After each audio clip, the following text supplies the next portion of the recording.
Welcome to another episode of the MMA Lockcast. I'm your host, Manpreet, aka MMA Lock of the Night, and your boy on social media at MMALOTN. This week we got another MMA Lockcast headed your way, and this one is for Bellator 298, which is headlined by, I believe, a welterweight matchup between Logan Storley and Brennan Ward. Very intriguing matchup here, going down between two primarily wrestlers, obviously one having an edge in that realm, but a huge Cinderella story on the Brennan Ward side of things, considering all of the trials and tribulations he went through between 2017 and 2022 before eventually making his return. Obviously, this will hopefully be my final episode without the bells and whistles because of the whole COVID situation I've been dealing with over the last 2 years. My voice slowly feeling better so I can hopefully get through the contender series for you guys on Sunday without too much issue, and then back to drop and breakdowns on the regularly scheduled days, which is Mondays for the UFC cards. But it is fight day right now. We are about 4 hours from the time that the first fight on Bellator is about to kick off, but I still want to get the breakdown out for you guys as soon as possible, and you can credit Bellator for not only having 17 fights on it, but also for the reason why this is as, cutting it close to the deadline as possible. Trying to recover and recuperate from COVID while trying to get my studying done as best as possible has made it very difficult over the last couple of weeks. So just doing my best for you guys to still drop the breakdowns because I know you guys appreciate it, and I appreciate you guys showing the love as always by dropping a like, a comment, or even hitting subscribe if you haven't hit subscribe already. All right, let's not waste too much time. I'm going to rifle through these fights pretty quickly because there are 17 of them, and I want to get it out as soon as possible for you guys. So first fight of the night, Michael Blockhus going up against Eli Mefford. Blockhus is one of two debutants on this card who come from a collegiate wrestling background and have very high hopes. Blockhus comes from Kill FC. No real tape on him, obviously, due to this being his first professional fight and him not having any amateur fights already or either. Mefford, he's a scrapper. He's 0-4 in the professional scene, 8-5 in the amateur scene, but he just likes to go out there and scrap with his opponents. If anybody has a technical advantage in any aspect of MMA over him, he usually ends up coming up short. Now, I've ever, advocate for parlaying minus 1,500, minus 1,600, even anything over minus 1,000. And it's no different for this matchup. We have no idea what Blockhus brings to the table outside of his wrestling, but that should be enough for him still to get his hand raised. But to go up against somebody who has over 16 fights of experience over him, again, minus 1,500 is just too wild for me. And I would never advocate for parlaying somebody this early in their career, no matter what their background is. Regardless, I'm going to take Blockhus to win this fight inside the distance. Next up, Jordan Oliver versus Andrew Triolo. Oliver, similar to Blockhus, is making his professional MMA debut, coming from a standout collegiate wrestling background, and is also a teammate of his at Killcliff FC. I think that's a perfect camp for them to go to, especially this early in their career, to mold them into a complete mixed martial artist, rather than just being a guy that goes out there and, trains with a little-known gym and then just gets something wrong and messes up. But I think Oliver, this is a perfect matchup for him. Triolo only has one fight under his belt, and that was against Adamu Issa.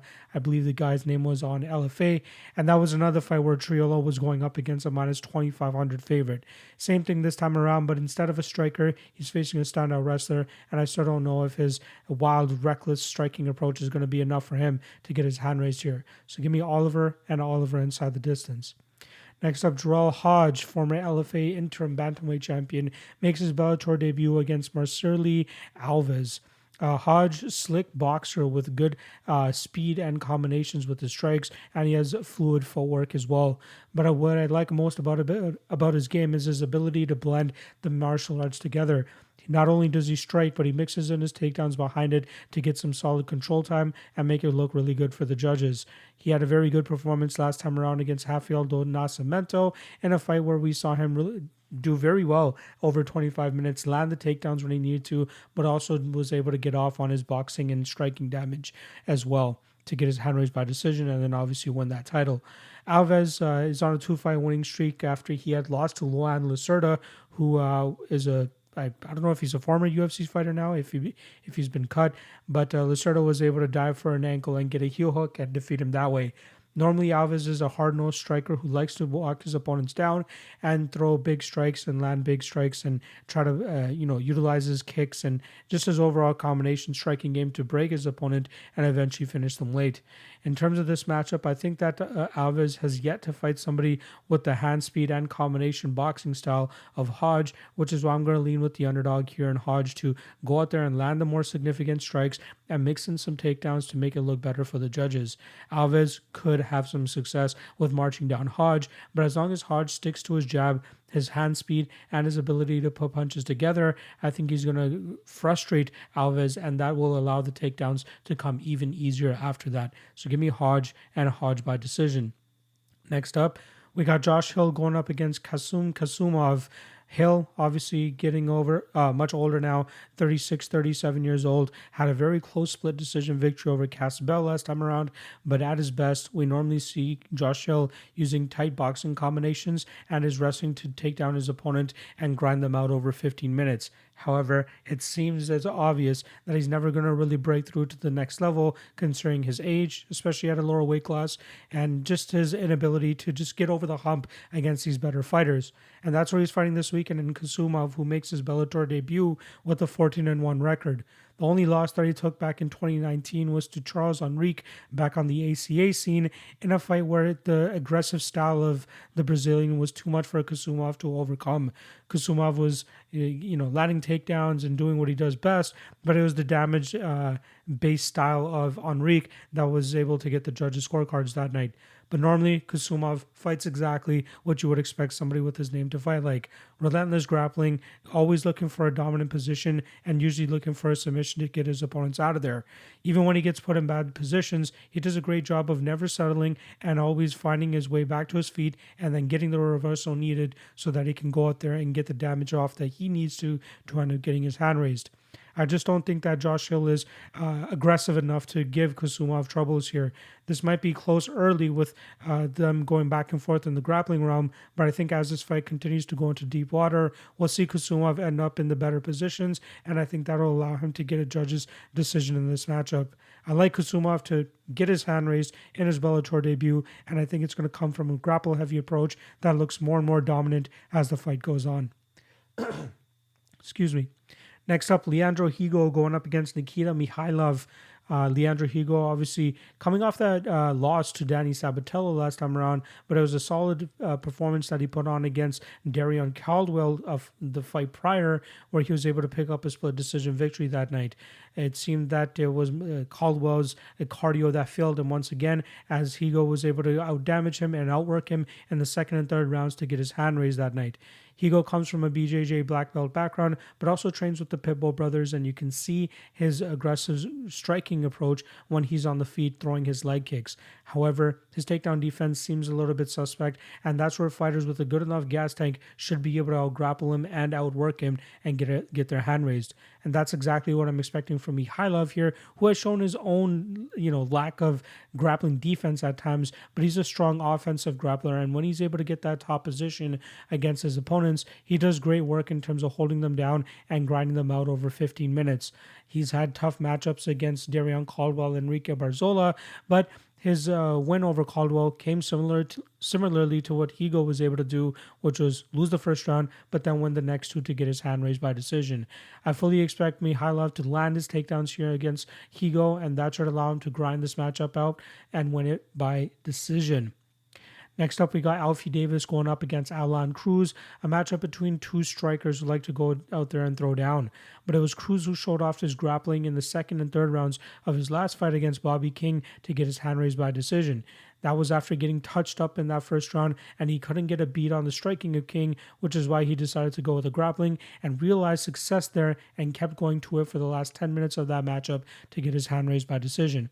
Davis is a guy that utilizes his smooth striking from distance while he's even moving backwards, but he does a great job in terms of nullifying the optics of moving backwards by throwing enough output and combinations in return so that it looks like he's staying in the game and has a good enough getting off enough damage to make it look good for the judges. So give me Alfie Davis in this matchup, as I think that he'll be able to nullify the grappling of Cruz, keep this fight standing, and land the better shots down the pipe. I also think he's going to be the faster striker of the two, and I think it could eventually open up a knockout opportunity for him. So give me the Brit to win this fight by knockout. Next up, we got Sullivan Cauley going up against Hamza Salim. Last time around, Cauley took his first loss to Luke Trainer, and that pushed his record to 6-1, I believe it was, or 5-1. But Cauley trains out of Arizona, known to be a strong wrestler, and that's how he's been able to finish all of his opponents in the first round. He gets them to the ground, and then he does absolute work from on top. And I feel like Bellator has realized that he still needs a little bit more seasoning before we can throw him to guys like Luke Trainer again. Enter Hamza Salim, who's been going out there and being the pretty much the jobber, going out there and fighting similar prospects that Bellator has had, like Christian Edwards and Grant Neal, guys who have been able to take him to the ground, grind him out, and either finish him or beat him by decision. I fully expect Cauley to get back to his finishing ways by dragging this fight to the ground and getting an early stoppage by using his wrestling effectively as he has done in the past. Salim doesn't bring too much to the table training out of ATT Portland, and he just seems to be a striker that wants to keep fights upright, but always gets put in bad situations in terms of the matchups that he has, and this weekend is going to be no different when we see Cauley do what he does best and get that early stoppage. Next up, Diana Silva going up against Ekaterina Shakalova. Starting off on the Silva side, even though she has a 1-3 record with Bellator, she could easily be 3-1, as I believe she got robbed in 2 of her fights. Obviously, against Julia Budd, she lost by split decision, but that's a fight that a lot of people believe she deserved to win. And then her last fight against Leah McCourt, even on Leah McCourt's face, it showed that she didn't believe that she won that fight. And I thought that Silva did enough in the second and third rounds to get her hand raised by decision. Unfortunately, she was the victim of hometown cooking that night, as Leah McCourt got her hand raised by decision. But Silva is a hard-nosed striker that likes to move forward and throw in combinations, looking to knock her opponents out, but it usually just ends up being her winning by decision with the amount of damage she's able to inflict on her opponents. She trains out of Nova União, which is known for striking and even some grappling as well, but it's obvious that she prefers to strike, throw her combinations together, and put numbers on her opponents and win by decision. Her opponent Shakalova makes her Bellator debut this weekend with only 1 loss on her record, which came by submission earlier on in her career. She looks to ground fights more often than not, biting down on her mouthpiece, crashing the pocket with reckless abandon, and getting her opponents to the ground where she does her best work. However, I think she's still a little bit green in terms of fighting more technical fighters, especially what she showcased 2 fights ago. I can't recall the opponent's name off the top of my head, but she had a little bit of a size advantage, and she was able to keep Shakalova at distance with her strikes down the pipe. But I think that Silva is going to provide more resistance here, not just with her ability to keep this fight upright, but also with some solid takedown defense, where she'll be able to keep Shakalova on the back foot and utilize her striking to beat up Shakalova on the feet. I lean with Silva as the underdog in the spot, as I believe she has way more experience, and I think she has the striking to give Shakalova issues, who seems to be struggling in that aspect of her game. She looks very good when she gets that top position, but Silva will be much superior in the striking realm, and that should allow her to keep this fight upright and touch her up en route to a decision victory. So give me Silva to pull off the upset against the Bellator debutante. Next up, we got Vladimir Tokov going up against Jairo Pacheco. Tokov, obviously training out of Fedor's camp, he likes to go out there and utilize his grapple-heavy approach. He took the O from Lance Gibson last time around, beating the undefeated fighter and using his striking to get it done that night. But Tokov normally looks to get his opponents to the ground and grind them out from that top position. He's very strong with his wrestling, and he has a great cardio game as well, so that he can go a full 15 minutes if he needs to. Pacheco is more of a striker who came up short in his Bellator debut last time around. As Kilis Mola was able to put him through the grind and win that fight by decision. Pacheco much prefers to keep fights at distance, where he can utilize his long, lanky striking game, but he seems to have a little bit of an issue with his takedown defense, as well as his ability to really get submissions going off of his back. He does have a submission off his back on his record, but as he continues to take steps up in competition, it's going to get harder for him to do so, which is another reason why I think Tokov wins this fight without too much hesitation. So I'm going to take Tokov to win this fight, grinding, grappling, wrestling, all of the above, and putting Pacheco through the ringer and winning this fight by decision.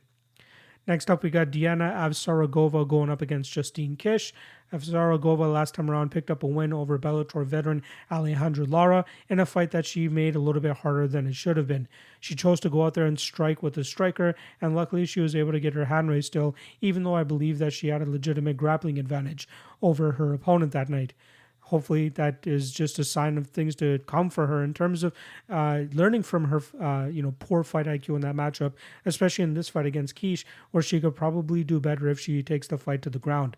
However, I still think that Avsaragova will showcase better striking than Kish, because Kish is just a little bit too much of a lunch pill type of fighter. She wants to go out there and she wants to just crash the pocket against her opponents, utilize volume, and even utilize striking or grappling of her own to try to grind her opponents out. But I think that Avsaragova is just too technical and clean for her at this point in time. The only thing keeping me back from actually laying the chalk here on Avsaragova is that lack of fight IQ that she showcased in her last matchup. She should be the cleaner striker, and she should be the cleaner grappler as well, but it all depends on how she decides to get her hand raised in this matchup and the path that she's going to be taking to do so. Kish is the most experienced fighter that she's fought, who has competed against other high-level competition, but she has still fumbled the bag more often than not, and she's 1-4 in her last 5 fights. Give me Avsaragova to keep her undefeated record intact, but I'm just going to pass on this fight as a whole. Next up, we got a great matchup between Enrique Barzola and Jalen Bates. Barzola currently 3-2 with the promotion, but the 2 losses that he has on his record were very close fights against Mamedov and Juan Archuleta. Barzola does a great job in terms of utilizing his relentless wrestling pace to keep on his opponents and drag them through the ringer. He also has a nasty calf kicking game that he used to use a lot. He's kind of leaned away from it nowadays, but if he leans back onto it to set up the rest of his wrestling game, I think he can be even more successful. But he has an endless gas tank and an ability to put guys through the grind that guys are just not able to keep up with. Jalen Bates is a highly touted prospect who picked up the biggest win of his career last time around against Jornal Lugo as nearly a 3-1 underdog that night. Bates utilized superior jiu-jitsu and an ability to get some control time in dominant positions to get his hand raised that night.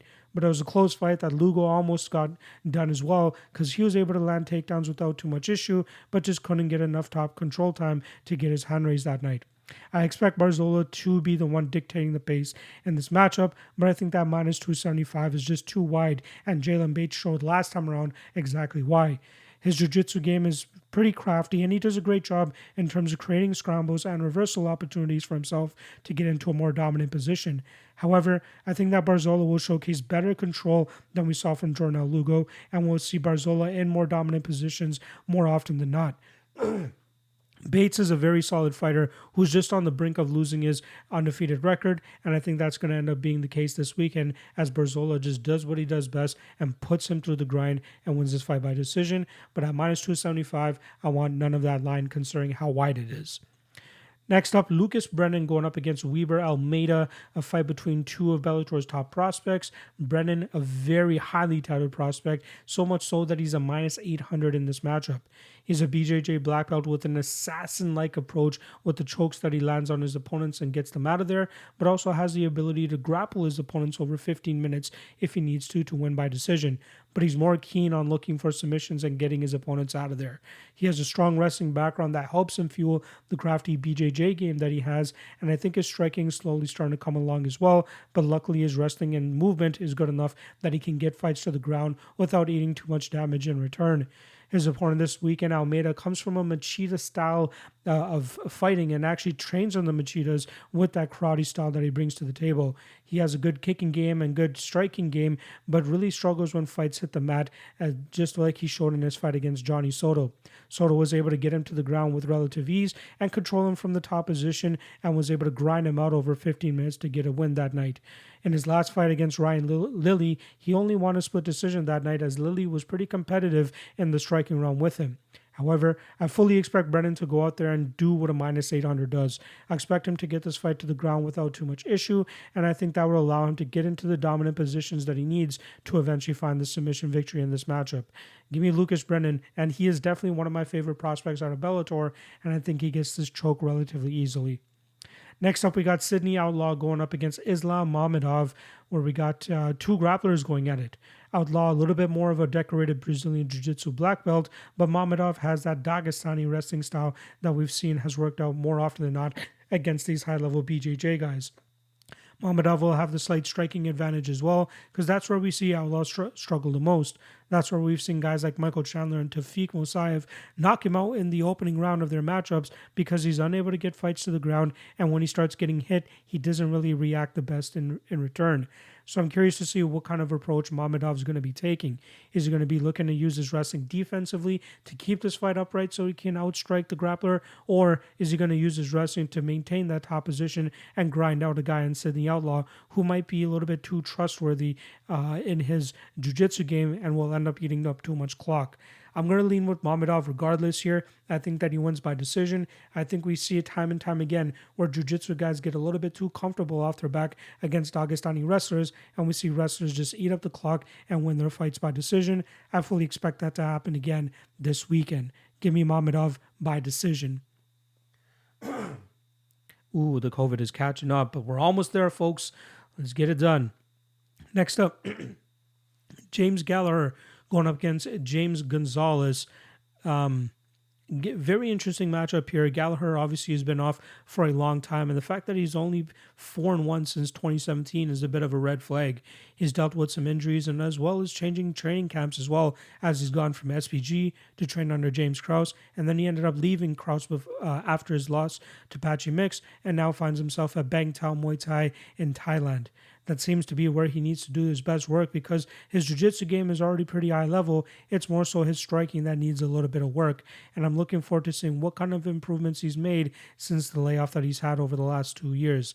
Gonzalez is a very tough guy who is much better than the 10-6 record indicates. And all you have to do is watch his fight with Cody Law to see what he's actually good at. He's good with his takedown defense, and he has an unorthodox striking approach that makes it hard for opponents to get off on their own game. But I think he's going to face some trouble here with Gallagher, who I think will showcase some solid improvements. I've never really been high on Gallagher in the past, but I think the time off is good for a fighter who's only 26 years old and will be making improvements, and I think we'll see a much better version of him this time around. I think we'll see him strike very well here against the unorthodox striking style of Gonzalez, and then that will allow him to eventually open up either takedowns or back takes that he should be able to get and control the majority of this matchup. I'm going to take Gallagher with a little confidence, though, as I think that, I'm more so basing this on the fact that I'm hoping that he's making improvements rather than actually what I've been seeing on tape, which is normally what I base my predictions off of. But I'm going to go with Gallagher to make the improvements required to defeat a guy like James Gonzalez and get his hand raised by decision. Next up, we got Dalton Rosta going up against Aaron Jeffery.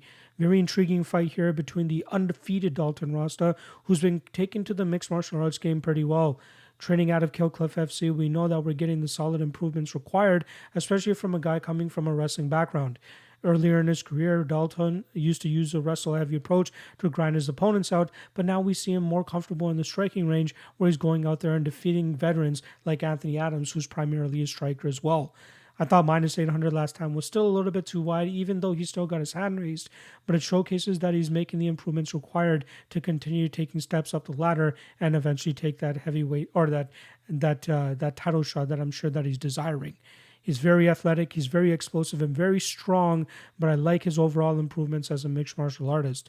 Last time around, Aaron Jeffery completely let me down as his takedown defense was very abysmal against John Salter, and he got controlled over 15 minutes and lost that fight by decision. At his best, Jeffery just weighs on opponents and wears on opponents in clinch scenarios where he's able to keep them up against the cage and utilize dirty boxing to really wear on them and drain them of their gas tank. He looked unstoppable in his first two Bellator bouts, defeating Austin Vanderford and Fabio Aguirre and looking very good while doing so. But it seems like his takedown defense is a big question mark, and that's going to be a big no-no for him, especially against a guy like Dalton Rosta, who can mix up the game as well as he does. Even if Jeffery wants to go out there and try to utilize his clinch game against a guy like Rosta, I think Rosta will turn the tables on him and eventually land a takedown of his own to do the grind that he does so good from that top position. Jeffery might have a little bit of a gas tank advantage here, but I don't think he'll be able to outpoint or outscore a guy like Rosta, who should be able to land the more significant damage, as well as get enough control time as well to get his hand raised by decision. Give me Dalton Rosta by decision. Next up, co-main event time where we got heavyweights going at it. It's a rematch between Valentin Moldavsky and Steve Mowry. These guys met, I believe it was exactly last year, where Moldavsky accidentally eye-poked Steve Mowry a minute into their matchup, and that fight ended up being a no contest due to Mowry not being able to continue. A part of me believes, though, it was the fact that Mowry realized he was probably in for a rough night had that fight continued. In the opening minute, we saw Moldavsky crash the pocket with big strikes and combinations and landing cleanly on Mowry, who was unable to do anything in return considering the speed disadvantage he was at that night.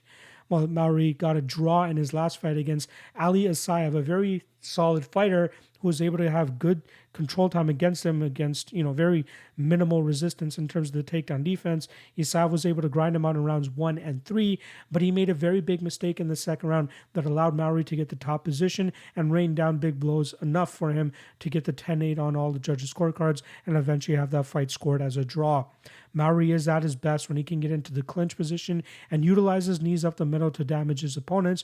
Also, when he's able to land the takedowns and get that top position against his opponents and utilize that Americana and Kimura series, which is so easy for him to latch onto, especially with his 6'8" frame and how big he is compared to his opponents. But Moldavsky will have the wrestling advantage in this matchup, and I fully expect him to drag this fight to the ground after landing some big shots on the feet. I think it's going to be very difficult for Mowry to deal with it, and I think that will eventually open up a finishing opportunity for Moldavsky, whether it's with his crisp boxing combinations or with his top control and landing big shots from on top. Mowry is undefeated, don't get me wrong, he's a highly touted prospect, but I think that he's starting to show his hand, especially with the last couple of performances he's had against high-level wrestlers like Asayev, and I think we'll see it once again with Moldavsky. So give me Moldavsky to win this fight inside the distance, probably in the second round by ground and pound.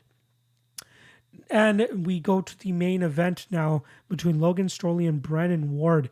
Both guys coming from a wrestling background, like I said at the top of the show, but Storley is obviously way more decorated with his wrestling game.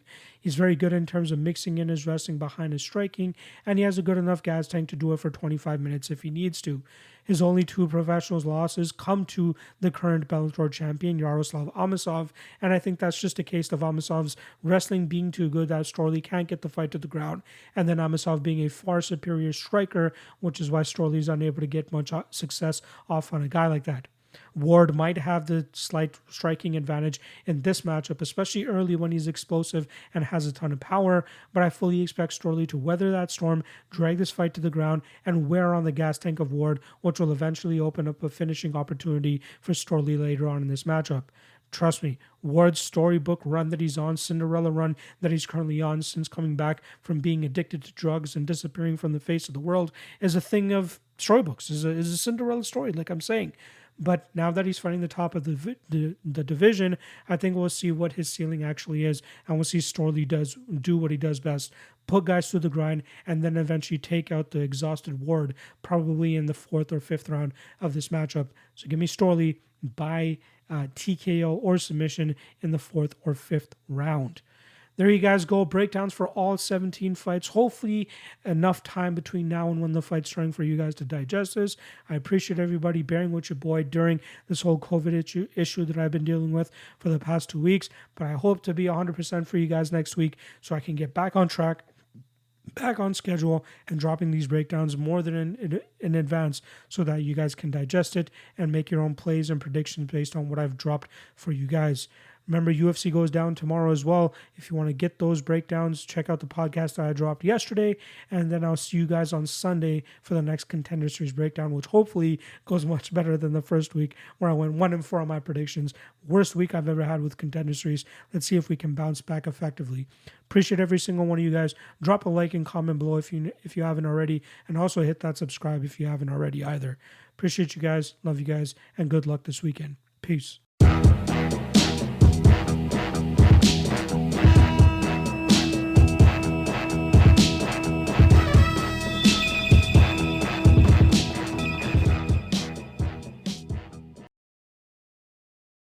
Last thing,